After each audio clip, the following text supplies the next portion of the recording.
Assalamualaikum warahmatullahi wabarakatuh. Perkenalkan, nama saya Eka Destari Rofiah dari kelas 12 MIPA 3. Saya mendapatkan tugas ujian praktek mata pelajaran sejarah Indonesia mengenai bab reformasi atau Orde Baru.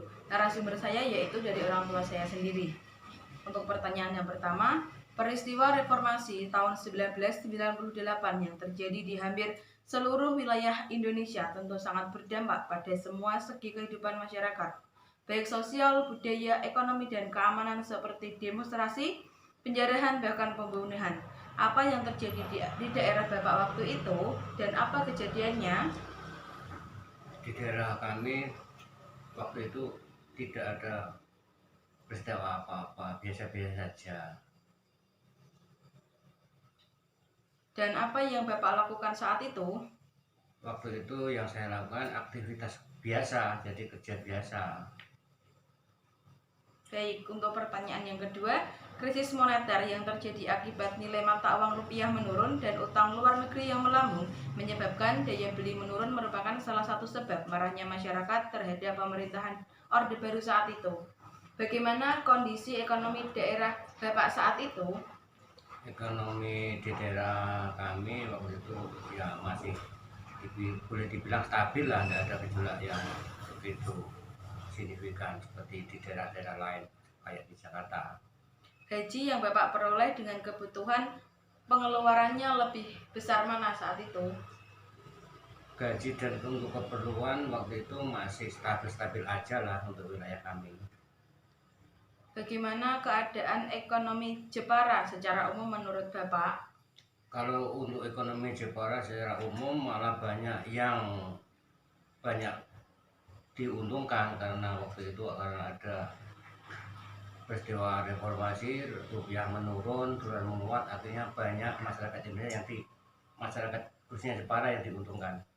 Apakah ekspor mebel dengan harga dolar jika dirupiahkan apakah mendapat keuntungan yang berlipat?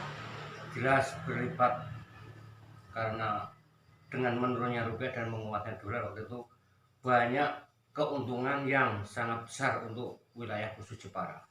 Peristiwa reformasi tahun 1998, begitu banyak massa dari mahasiswa ataupun kalangan umum yang menuntut Presiden Soeharto untuk mundur dengan cara demonstrasi besar-besaran, turun ke jalan mengakibatkan mencekamnya situasi negara. Bagaimana seharusnya TNI Polri mengatur begitu banyaknya massa yang besar, dan apakah langkah keamanan dan pengendalian TNI Polri saat itu sudah tepat menurut Bapak? Waktu itu untuk keamanan TNI dan Polri ya sudah bisa dibilang tepat karena banyaknya massa, terus TNI dan Polri melakukan mungkin ada pemukulan, ada ya untuk menghalau masalah, ya sudah sesuai lah untuk saya nilai itu. Dan siapakah yang bertanggung jawab terhadap kematian beberapa mahasiswa saat itu? Kalau untuk kematian mahasiswa dan penculikan waktu itu yang jelas yang bertanggung jawab memang Prabowo Subianto yang menjabat sebagai Pangkostrat, dan dia pun waktu itu yang bertugas keamanan waktu peristiwa itu. Pertanyaan yang terakhir, dari beberapa presiden yang pernah menjabat dan memimpin Indonesia tentu memiliki kelebihan dan kekurangan. Dari pengalaman atau cerita yang Bapak lalui, siapakah presiden yang menurut Bapak terbaik di antara yang terbaik dan apa alasannya? Kalau untuk presiden yang terbaik memang Soekarno lah kalau saya nilai, karena Soekarno lah yang memperjuangkan kemerdekaan Indonesia. Mungkin kalau tanpa Soekarno Indonesia masih dijajah oleh Belanda, Jepang atau Portugis. Sudah? Sudah. Terima kasih Bapak. Terima kasih. Wassalamualaikum warahmatullahi wabarakatuh. Waalaikumsalam warahmatullahi wabarakatuh.